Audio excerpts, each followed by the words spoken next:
We begin here at home, of course, where John Shiklam in Kaduna of the Arewa Consultative Forum yesterday told President Bola Tinubu that his economic policies were insensitive to the precarious existential conditions of the North, lamenting that they had worsened the plight of the people.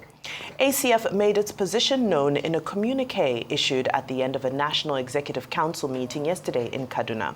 In the communique, signed by its spokesperson, Tukur Muhammad Baba, the organization advised Tinubu to review his economic reforms and give them a human face, insisting that the North's interests are best served by Northerners.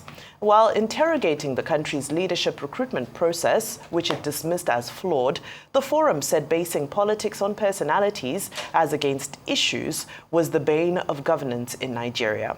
It expressed displeasure over the continuing impoverishment of the masses due to the Tinubu administration's policies.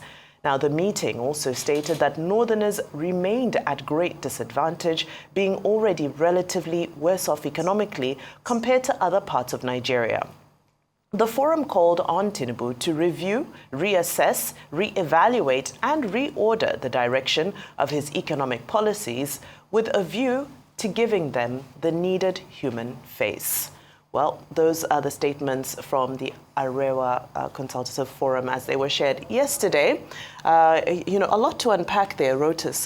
Your initial takeaways from that. We've been unpacking this for a long time. All right, we've been through this a lot. The reforms take time. It's like medicine that you give to a patient that needs to recover. They take time. There were a lot of things that were being spent on that were, really hitting our fiscal structure hard. Fuel subsidies were 1. Exchange rate subsidy was 2. Electricity subsidies were 3. These amounted to trillions of naira that were wrecking Nigeria's fiscal structure. The last administration, although admittedly same party, and this president supported that last president and campaigned for him, but be that as it may, the last administration spent trillions and was borrowing money that it was not affordable to be able to maintain these things. And so what was being done is called a hard reset. It's unfortunate that, it is causing, hardship, but nobody wakes up in the morning and says, I'm going to put down policies, I'm going to make people suffer. President Tinubu is not a heartless person. I mean, he has advisors. He looked at the fiscal structure of the nation and made the decision to have to unwind. And you have seen gradually the recommendations coming from the international communities, foreign investors. You will see where our foreign exchange reserves are now.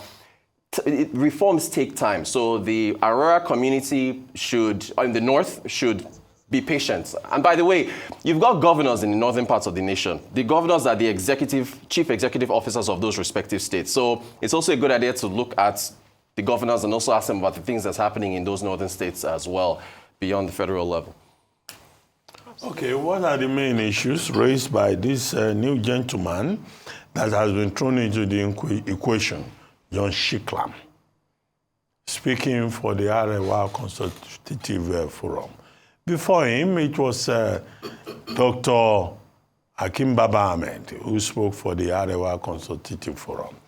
Dr. Hakim Baba Ahmed is now special advisor to the Vice President of Nigeria.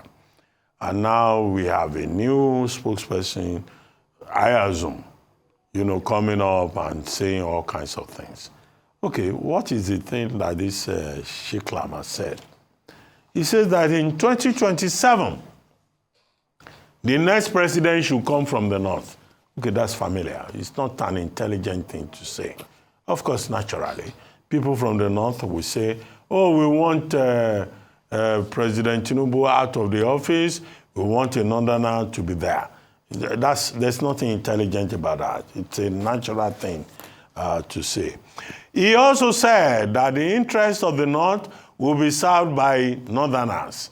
Okay, this is Arewa Consultative Forum. Is it supposed to say that the interests of Northerners will be better served by Southerners? What we're dealing with here is part of the problem with Nigeria. The fact that people are still in their tribal, ethnic, I don't like to use the word tribal, ethnic conclaves.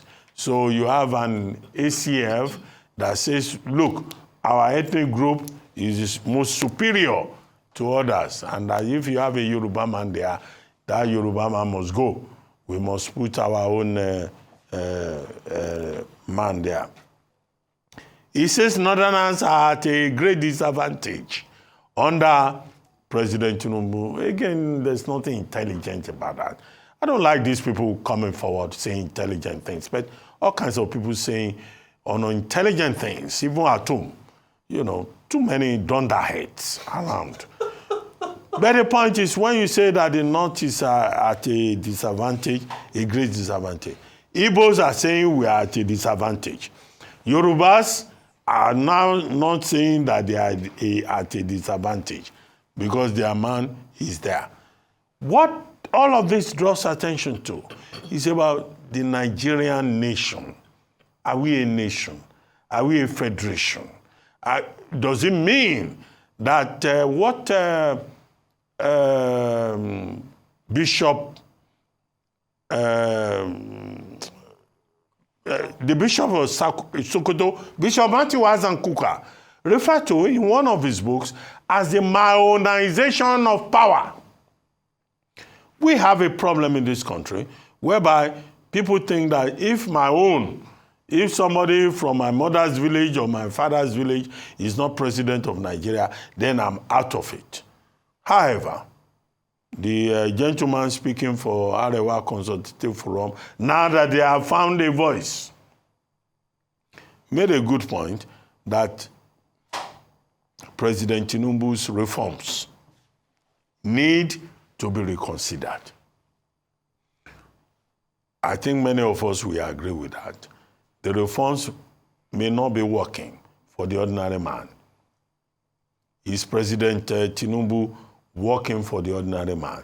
Is he serving the purpose of the ordinary man? That's the only intelligent point that I said. Otherwise, the rest of it is just idiocy and ignorance. Because we cannot engage this country at the level of tribe or ethnicity and say that, oh, it's only when a northerner is there that Nigeria will work. That's stupid talk. And I hope this will be amplified and made very clear to the new spokespersons of the Arewa Consultative Forum. I rest my case.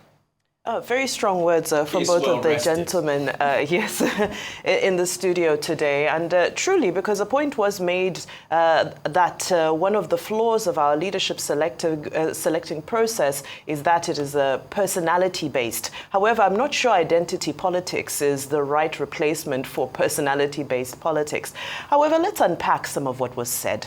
Of course, the world collectively always comes together to denounce IMF policies. I always like to quote one of my favorite economists, who's Joseph Stiglitz. He's a former chief economist of the World Bank and is also a Nobel laureate for economics. And ultimately, he said that the reason why IMF reforms don't work is that they assume that the market forces are perfect and they focus on macroeconomic indices without looking at social and economic development. And this is what we've been saying consistently, that okay, fine, if you want to do the reforms to the market and to the macroeconomic policies, no problem. But don't forget that social and economic development still needs to happen under the watchful eye of the government. However, from there, let's move on to the next point, which is that we also have to be fair in criticizing the policies of the government. Right now, the tax reform bill is on the table, and the Northerners have led the charge against it. But let's look at what this tax reform bill is proposing. It's proposing an equitable share of the tax from where it's concentrated right now. The tax boss, Zacchaeus Adedeji, said that it's 3 states that are enjoying 70% of Nigeria's VAT right now. Why is that? It's because that's where their headquarters are based, and they're remitting to their headquarters. So you have Lagos, Rivers, FCT enjoying 70% of VAT, but we all know that 70% of consumption is not happening in those states.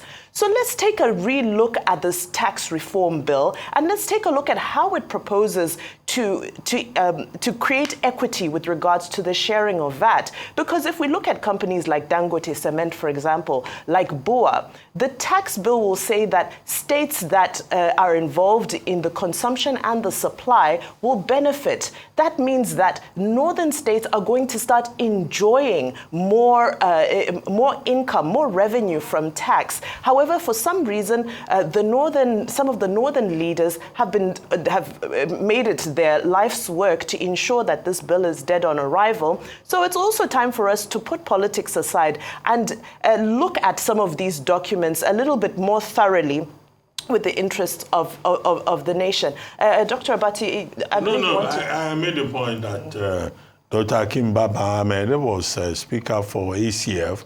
No, he spoke for Northern Elders Forum. But what is the difference? Right. Except we're saying that there is a difference between Northern Elders and Arewa Consultative Forum with regard to their assessment of the Tinubu administration. But they are entitled to their opinion anyway. Absolutely. But I do not like the idea of anybody driving up tribal, ethnic sentiments. Who says a Northerner is better for us? Okay, Northerners have been there. What did they do for us? Good point. Good question. All right. Well, in all of this, just to round up before we go to the break, in all of this, I sure do hope that the presidential spokespeople will not put too much energy to responding to this and will rather put more of that energy into communicating and dissecting in simple terms what the tax reform bill seeks to do for various states.